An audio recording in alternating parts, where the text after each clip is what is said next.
শহীদদের এই আত্মত্যাগের কারণেই আমরা এই কারণেই এখানে এসে শহীদদের স্মরণ করে তাদেরকে দোয়ায় স্মরণ করার মাধ্যমে আমরা কার্যক্রম শুরু করেছি। এ পর্যায়ে কথা বলবেন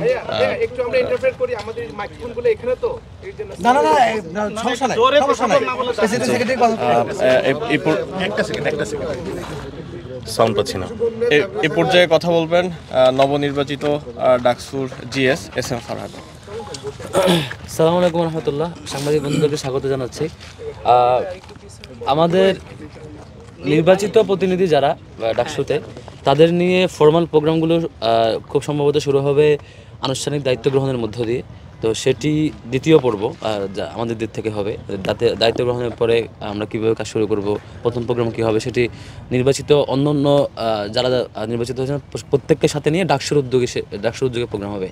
আজকেরটা ডাকসুর উদ্যোগে প্রোগ্রাম না, আজকে হচ্ছে আমরা আমাদের প্যানেলে যারা জয়ী হয়েছেন বা আমাদের প্যানেলে যারা ছিলেন জয়ী পরাজিত সবাই মিলে প্যানেলের পক্ষ থেকে আমাদের আজকের কর্মসূচি মূলত এখন দুইটা কর্মসূচি। একটা হচ্ছে দীর্ঘ ফ্যাসিবাদের যে ফ্যাসিবাদ ছিল তার ফ্যাসিবাদ বিরোধী লড়াইয়ে যারা শহীদ হয়েছেন তাদের স্মরণ করা। যে আমাদের পক্ষ থেকে, সংগঠনের পক্ষ থেকে সারা দেশব্যাপী কর্মসূচি দেওয়া হয়েছিল। এখানে আমরা এসেছি যে গণকবর, দেড়শতের মতো শতাধিক কবরের এখানে অনেক চিহ্নিত, অনেকে এখনও চিহ্নিত না যে কোনটা কার কবর। তো এই যে গণকবর, এখানে সেই গণকবরটাতে আমরা আজকে জিয়ারত করেছি এবং জুলাইয়ের সকল শহীদদেরকে স্মরণ করে আমরা তাদের জন্য আল্লাহর কাছে দোয়া করেছি। আরেকটি কর্মসূচি হচ্ছে আমাদের এখান থেকে পাশে ৭১-এর শহীদদের যে কবর, ৭১-এর মুক্তিযুদ্ধের যে শহীদদের কবর, সেখানে আমরা জিয়ারত করব এখনই। দুটো কর্মসূচি এখানে। আমরা মূলত আমাদের যে লম্বা যে স্যাক্রিফাইসের যাত্রা, এই স্যাক্রিফাইসের যাত্রার মধ্যে মেইন কি ফিগার হচ্ছে আমাদের শহীদেরা, মানে অনুপ্রেরণার জায়গা হচ্ছে আমাদের শহীদেরা। শহীদদেরকে স্মরণ করে, শহীদদের জন্য দোয়া করে, শহীদদেরকে জিয়ারত করে আমাদের দায়িত্ব, আমাদের প্যানেলের বিজয় পরবর্তী সময়ে কাজগুলো আমরা শুরু করছি। আর এর মধ্য দিয়ে ইনশাল্লাহ আমরা এরপরে শিক্ষার্থীদের সাথে মিশবো, কথা শুনবো। আনুষ্ঠানিক দায়িত্ব গ্রহণ কবে থেকে শুরু হবে এটা এখনও ইউনিভার্সিটি কর্তৃপক্ষ থেকে জানানো হয় নাই। তার আগ পর্যন্ত আমরা আমাদের প্যানেলের দিক থেকে এবং একই সাথে যেহেতু নির্বাচিত প্রতিনিধি হিসেবে আমরা সকলের সাথে কথা বলছি, সকল প্রতিনিধিদের সাথে অন্যান্য হল পর্যায়ে এবং ডাকসু পর্যায়ে যারা নির্বাচিত হয়েছেন তাদের সাথে আলাপ করা, দেখা করা, কথা বলা, শিক্ষার্থীদের কথাগুলো শোনা, সেই কাজগুলো করছি। আজকে আমরা প্রাথমিকভাবে শুরু করেছি শহীদদের জিয়ারত দিয়ে। আল্লাহর কাছে আমরা দোয়া করছি, আল্লাহ রাব্বুল আলামিন যাতে আমাদের এই দীর্ঘ যে লড়াই সংগ্রাম, সেই সংগ্রামে সকল শহীদদেরকে জান্নাতুল ফেরদৌস নসিব করেন, সেই দোয়া করছি। এবং আল্লাহ রাব্বুল আলামিনের কাছে এটাও দোয়া করছি যে শহীদদের যে আত্মত্যাগ, তাদের যে আমানত আমাদের উপর অর্পিত হয়েছে সুন্দর ক্যাম্পাস গড়বার জন্য, সেই অনুভূতি যাতে আমাদের সবসময় থাকে এবং শহীদদের এই স্যাক্রিফাইসের মূল্য যাতে আমরা আমাদের কাজের মধ্য দিয়ে, শিক্ষার্থীদের কমিটমেন্ট রক্ষার মধ্য দিয়ে, শিক্ষার্থীদের অধিকার বাস্তবায়নের মধ্য দিয়ে আমরা সেটি জারি রাখতে পারি, বাস্তবায়ন করতে পারি। আমি কথা নিয়ে অনুরোধ করছি আমাদের বিপি পদে যিনি জয়লাভ করেছেন, নির্বাচিত হয়েছেন ডাকসুতে, আবু সাদিক। প্রশ্ন আছে এটা শেষে বিসমিল্লাহির রহমানির রহিম। শহীদরা আমাদের প্রেরণার বাতিঘর।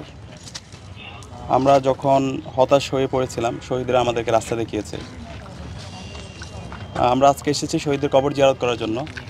শহীদদের রেখে যাওয়া যে আমানত, সে আমানত যথাযথভাবে যেন আমরা আঞ্জাম দিতে পারি। তাদের যে আকাঙ্ক্ষা, বৈষম্যহীন ইনসাফভিত্তিক বাংলাদেশ বিনির্মাণ করা, সেই স্পিরিটটাকে নতুনভাবে পুনরুজ্জীবিত করার জন্য আমরা আজকে শহীদদের কবর জিয়ারত করতে এসেছি। এবং আপনারা জানেন আমরা নির্বাচিত হওয়ার পর থেকে সারা দেশের মানুষরা আমাদের জন্য দোয়া করছে। এবং গতকালকে আমরা কর্মসূচি দিয়েছিলাম শহীদ পরিবারের সাথে সাক্ষাৎ করা, শহীদদের কবর জিয়ারত করা। তো আমরা আমাদের জায়গা থেকেও সকল শহীদ পরিবারের কাছে যাওয়ার জন্য চেষ্টা করব, ফোনে কথা বলার চেষ্টা করেছি। মূলত শহীদদের আকাঙ্ক্ষা লালন করাই আমাদের উদ্দেশ্য। এবং জুলাই বিপ্লবে যে 2000 ভাই বোন শহীদ হয়েছে, এই প্রত্যেকটা পরিবারেই আমাদের পরিবার। তাদের কথাগুলো, তাদের আকাঙ্ক্ষাগুলো, তাদের প্রত্যাশাগুলো পূরণ করা এখন আমাদের মূল কাজ। এবং সেটা আমরা ঢাকা বিশ্ববিদ্যালয় থেকে শুরু করতে চাই। ঢাকা বিশ্ববিদ্যালয়ে জুলাই বিপ্লব শুরু হয়েছিল এবং সফলতার সাথে আমরা শেষ করতে পেরেছি। এবং এই ঢাকা বিশ্ববিদ্যালয়ে আমরা শহীদদের আকাঙ্ক্ষা, একটি বৈষম্যহীন ইনসাফভিত্তিক বাংলাদেশ বিনির্মাণের চমৎকার একটা নমুনা আমরা হাজির করতে চাই এবং এটা সারা দেশে ছড়িয়ে দিতে চাই। আমরা সারা দেশের সকল শহীদ পরিবারের কাছে দোয়া চাই, মুক্তিকামী ছাত্র জনতার কাছে দোয়া চাই, যেন আমরা আমাদের উপর যে আমানত অর্পিত হয়েছে, সে আমানত যেন আমরা যথাযথ হক আদায় করতে পারি। আমরা এই আমানত, এটা আল্লাহর কাছে আমাদেরকে জবাবদিহি করতে হবে। এবং এর পাশাপাশি সকল শিক্ষার্থীরা আমাদেরকে যে কোনো বিষয়ে, যে কোনো সময় তারা আমাদেরকে প্রশ্ন করতে পারবে। আমাদের কাজ হচ্ছে কাজ করা আর শিক্ষার্থীদের কাজ হচ্ছে আমাদেরকে প্রশ্ন করা। তো আমরা আশা করছি আমাদের যে সময় আছে সেই সময়ের মধ্যে শিক্ষার্থীদের যে আকাঙ্ক্ষা, আমাদের শহীদদের যে আকাঙ্ক্ষা, জুলাইয়ের যে আকাঙ্ক্ষা, সেই আকাঙ্ক্ষার আলোকে আমাদের এই ক্যাম্পাস, আমাদের ঢাকা বিশ্ববিদ্যালয় ক্যাম্পাসকে সাজাবো এবং আমাদের সবার লক্ষ্য এই স্বপ্নের ক্যাম্পাস বিনির্মাণ করা। সবাই আমাদের জন্য দোয়া করবেন। আসসালামু আলাইকুম রহমতুল্লাহ। আচ্ছা, আমরা কি একটু প্রশ্ন করতে পারি?